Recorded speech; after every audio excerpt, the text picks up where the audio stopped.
mga kapalalang, tara samahan niyo ako magluto for today's video.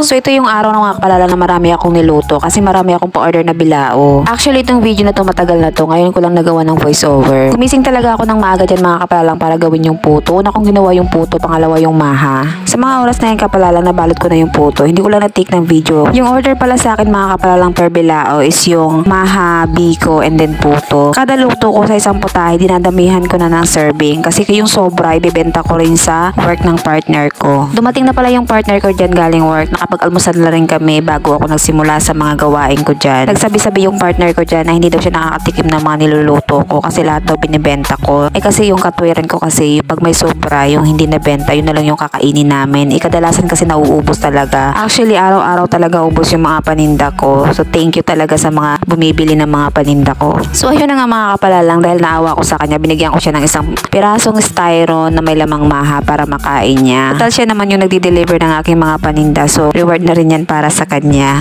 Alam mo yung nasa kasarapan siya ng tulog. Inigising ko talaga siya para mag-deliver ng mga paninda ko. Buti na lang talaga napaka-supportive ng partner ko kahit puyat siya sa trabaho niya. Pag uwi niya dito, iidlip lang siya saglit and then mag-deliver na siya. Sobrang thankful ko talaga dahil napakasipag niya talaga ngayon. So yun na nga mga kapalalang, nabalot ko na yung mga bilaong order sa akin. Inaantay ko na lang yung Lala Moves dyan. And then dumating na yung Lala Moves. Buti na lang katatapos lang mag-deliver ng partner ko niyan sa hypermarket. And then ayan, siya na rin yung inutusan ko mag-abot niyan sa Lala Moves kasi total dumating na rin naman siya. And then marami pa akong gagawin. Maglilinis pa ako ng buong bahay. And pagkatapos niyang ihatid niya, natulog talaga siya agad kasi may pasok pa siya kinagabihan. So ayun na nga mga kapalalang, hanggang dito na lang ang aking video. Thank you for watching. Bye-bye!